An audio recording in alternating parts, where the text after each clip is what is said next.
Olá pessoal, tudo bem com vocês? Que a graça e a paz de Cristo esteja com todos vós. No vídeo de hoje nós vamos trazer aqui alguns pontos sombrios da vida de Davi, da vida do rei Davi.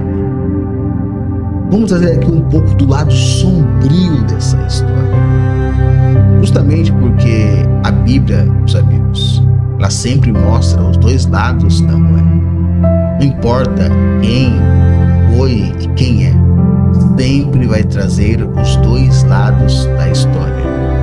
O lado difícil de lutas e batalhas, vitórias, mas também o lado sombrio. Justamente esse lado sombrio é para ser exemplo para que nós não cometa, porque as consequências vêm de qualquer cometimento de atos. Vamos falar aqui um pouco do rei Davi hoje, pessoal. Primeira coisa que aconteceu, uma das coisas mais iniciais é o adultério que ele teve com Betseba. Também o assassinato do rei Urias. Como tudo isso aconteceu? Davi estava ali, de bobeira, viu Betseba e desejou. Está escrito na Bíblia. E aconteceu que numa tarde Davi se levantou do seu leito e andava passeando no terraço da casa real. E viu do terraço uma mulher que estava se lavando e era muito formosa. Está escrito em 2 Samuel 11:2. Depois você pegue a sua Bíblia e leia para corroborar com aquilo que estou aqui dizendo. Davi mandou buscá-la e aí então ele teve relações sexuais com ela. Quem era essa mulher? Quem era o marido dessa mulher? Quem era o esposo dessa mulher? Olha o que Davi fez. Davi tenta encobrir o pecado. Ele mandou matar Urias. Davi mandou matar Urias. E como ele fez isso? Como ele fez isso? Então, ele escreveu em uma carta dizendo: põe Urias na frente da força da peleja e retirai-vos de trás dele, para que ele seja ferido e morra. Ou seja, Davi mandou colocar Urias na frente da guerra, na frente da batalha, e mandou retirar as pessoas que ficavam ali o protegendo, o defendendo, ou seja, mandou ele sozinho. Está escrito em Samuel 11:15. Urias morreu em batalha e Davi então tomou Betseba como esposa. Ou seja, ele cometeu um adultério e ainda cometeu um homicídio. Ele mandou colocar ali ele na frente da batalha. E a repreensão veio, sabe de quem? Do profeta Natan. Naquela época existia profeta de fato, coisa que hoje não existe profeta hoje. Hoje não existe mais profeta. O que nós temos que fazer é profetizar a palavra. O que estou fazendo aqui, eu estou profetizando a palavra. Não um profeta que escreveu a palavra, inspirado pelo próprio Deus. Então disse Davi a Natã: pequei contra o Senhor. E disse Natã a Davi: também o Senhor perdoou o teu pecado. Não morrerás. Todavia, olha só, todavia, porquanto este feito deste lugar, sobremaneira, que os inimigos do Senhor blasfemem, também o filho que te nasceu certamente morrerá. 2 Samuel 12:13-14. O filho do fruto do adultério morreu como consequência do pecado da vida. Ou seja, logo de cara já teve esta consequência, filho do estupro. E aconteceu também na família de Davi o estupro de Tamar por Amon, isso na família de Davi. Amon engana Tamar para violentá-la. Disse-lhe, pois, Amon para Tamar: deita-te comigo, minha irmã. Porém, ela lhe disse: não, meu irmão, não me forces, porque não se faz assim em Israel. Não faz tal loucura. Ou seja, o irmão estrupou a própria irmã. Família Davi. Está escrito, segundo Samuel 13, 11 e 12. Mesmo assim, Amon forçou-a e a violentou sua irmã. Isso aconteceu dentro da família de Davi. Tudo uma consequência desse pecado de adultério. Uma consequência. E Davi teve isto na família dele. Outro ponto que aconteceu na vida de Davi é a omissão. Ouvindo, pois, o rei Davi todas essas coisas, muito se acendeu em ira, segundo Samuel 13, 21. Davi ficou irado, mas não puniu Amon. Isso enfureceu o outro irmão, Absalão. Ou seja, pelo fato do Davi não corrigir o erro que Amon fez, um erro gravíssimo, isso enfureceu Absalão. E aconteceu o quê? A vingança de Absalão assassinando Amon. 2 anos depois, Absalão preparou uma emboscada.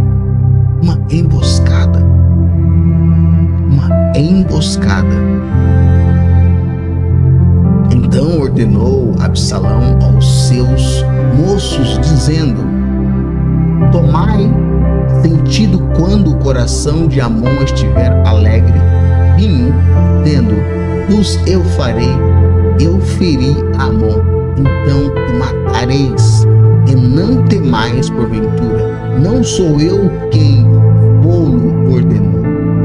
Esforças-vos, pois sedes valente. Segundo Samuel 13. Tudo isso que eu estou dizendo aqui está escrito na Bíblia. Está escrito, ou seja, Deus não escondeu nada quando inspirou os profetas, os escritores a escrever. Aconteceu o quê?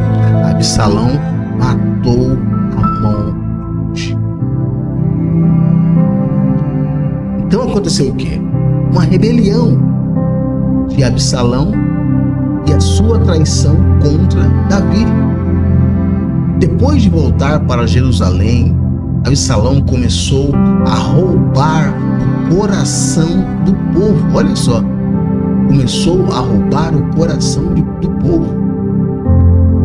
E desta maneira fazia Absalão. Todo Israel que vinha ao rei para o juízo, assim furtava Absalão o coração dos homens de Israel.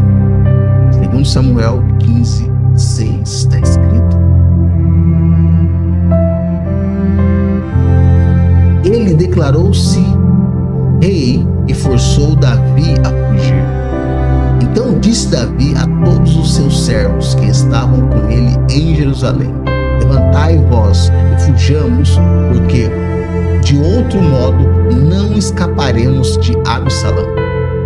Apressai-vos a partir, para que porventura não nos alcance de repente lance o mal sobre nós e nos ferirá a cidade a fio da espada.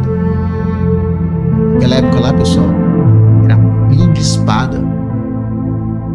Ou seja, Absalão matou o irmão que estuprou a irmã e também queria matar o próprio Davi por não punir Amon. Absalão dorme publicamente com as concubinas de Davi. Então armaram para Absalão uma tenda no terraço. E Absalão entrou as concubinas de seu pai perante os olhos de todo o Israel. Segundo Samuel 16, 22. Isso era uma humilhação para um ato de desafio. Bíblia que está mostrando pra gente isso. É o lado sombrio que os pregadores, os líderes não traz para vocês de maneira alguma. E acontece o quê? Absalão também morre. Durante uma batalha contra os homens de Davi, Absalão fugiu, mas ficou preso pelos cabelos em uma árvore. Na época os homens tinham cabelos compridos, era até um sinal de honra. No caso de Sansão. Indo-se ao mulo debaixo do espesso, um ramo do grande carvalho pegou-lhe a cabeça no carvalho e ficou pendurado entre o céu e a terra. E o mulo que ia debaixo dele passou adiante, ou seja, o burro, o animal, né, que o microfone caiu aqui. O animal que levava ele continuou e ele ficou ali parado. Samuel 18, 9.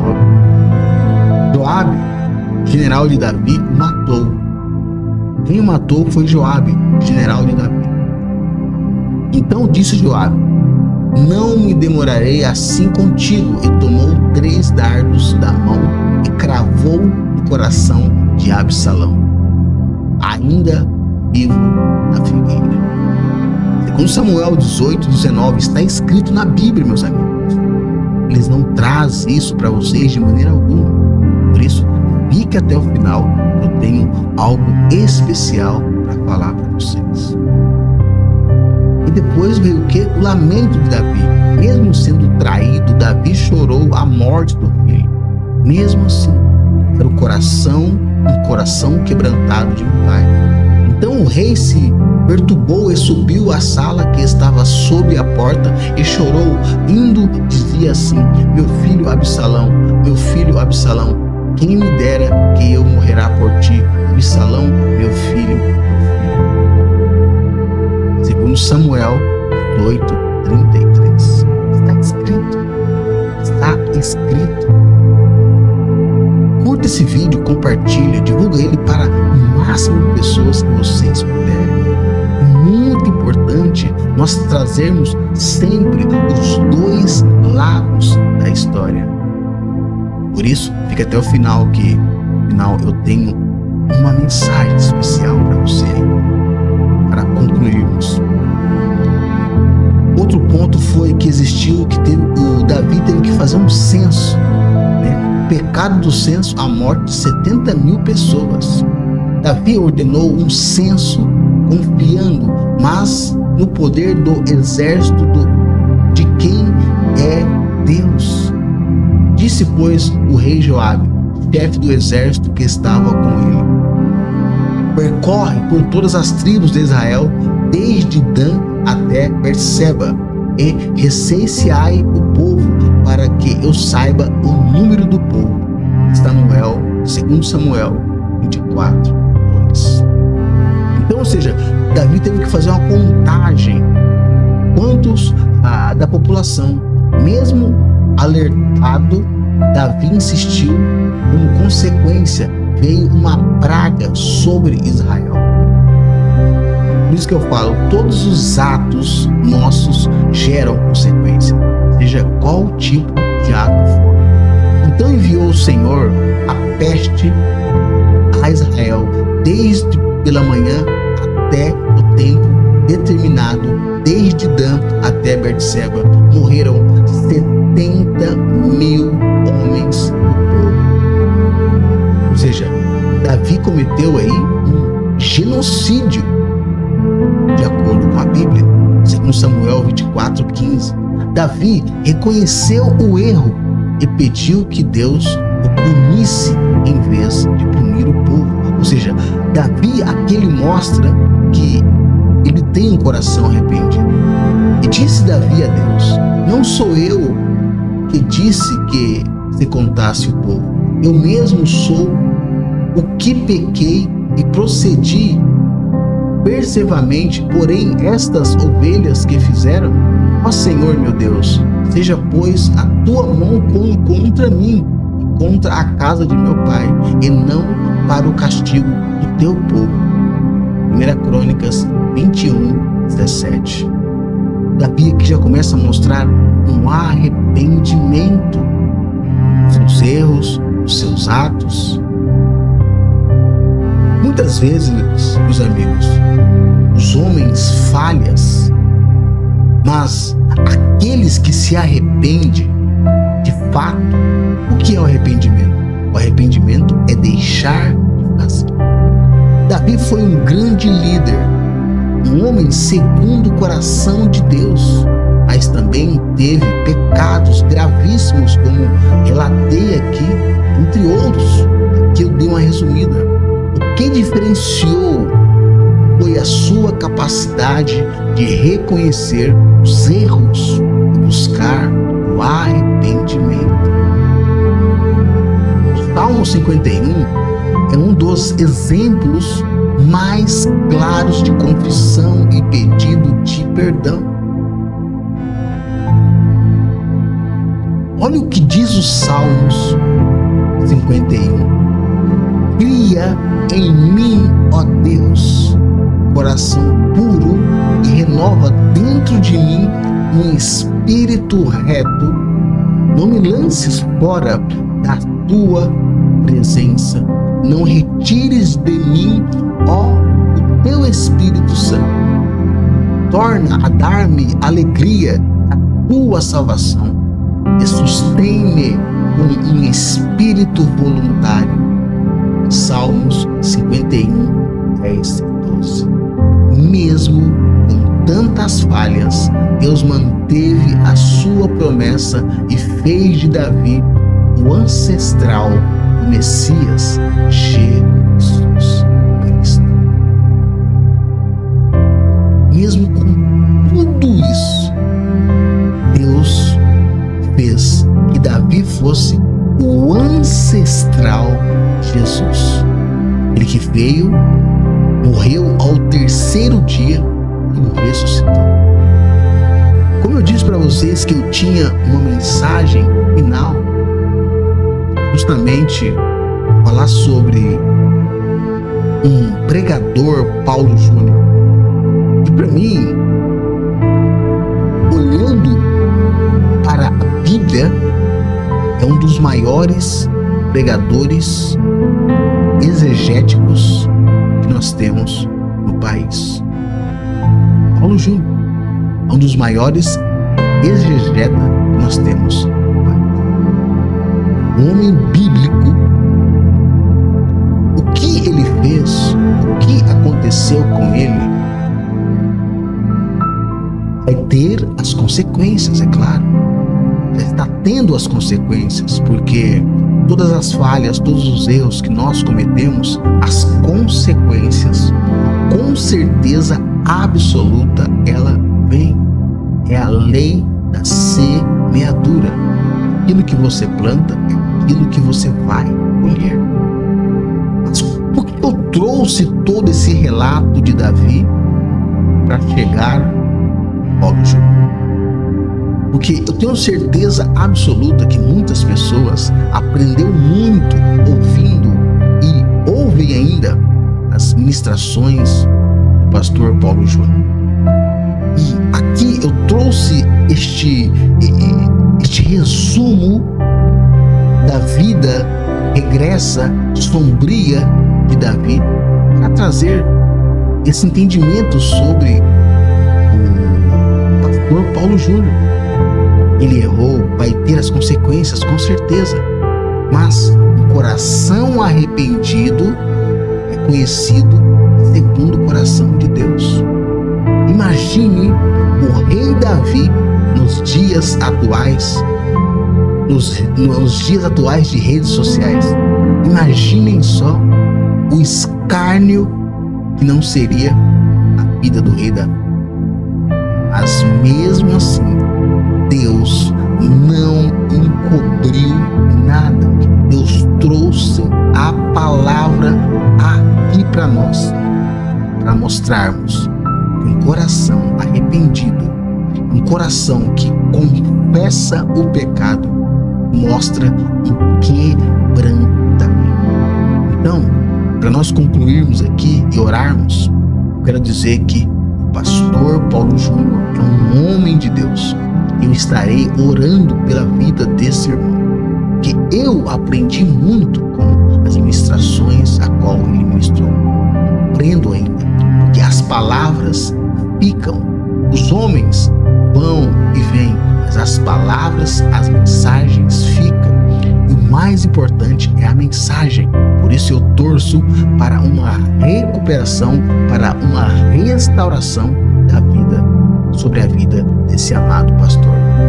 Eu sei que muitos estão aí criticando, estão aí usando isso até para engajamento, né? Mas aqui, quem sou eu para querer julgar alguém? A própria Bíblia e a própria consequência dos nossos atos nos julgam. A lei da semeadura. Não importa o que você e eu fizemos no passado, não importa, o que importa é a nossa tomada de decisão a partir de agora. Por isso, eu quero orar aqui pela minha vida, pela sua vida, pela minha família, pela sua família. Pai Santo, Pai maravilhoso, eu te louvo e te exalto, Senhor, pela tua graça, pelo teu amor. Eu trouxe, Pai, esta palavra aqui para que as pessoas venham ter um entendimento claro da tua palavra. Entender que a Bíblia, ela é um livro mais importante de toda a face da terra, que é o manual da humanidade. E ela mostra erros e acerto.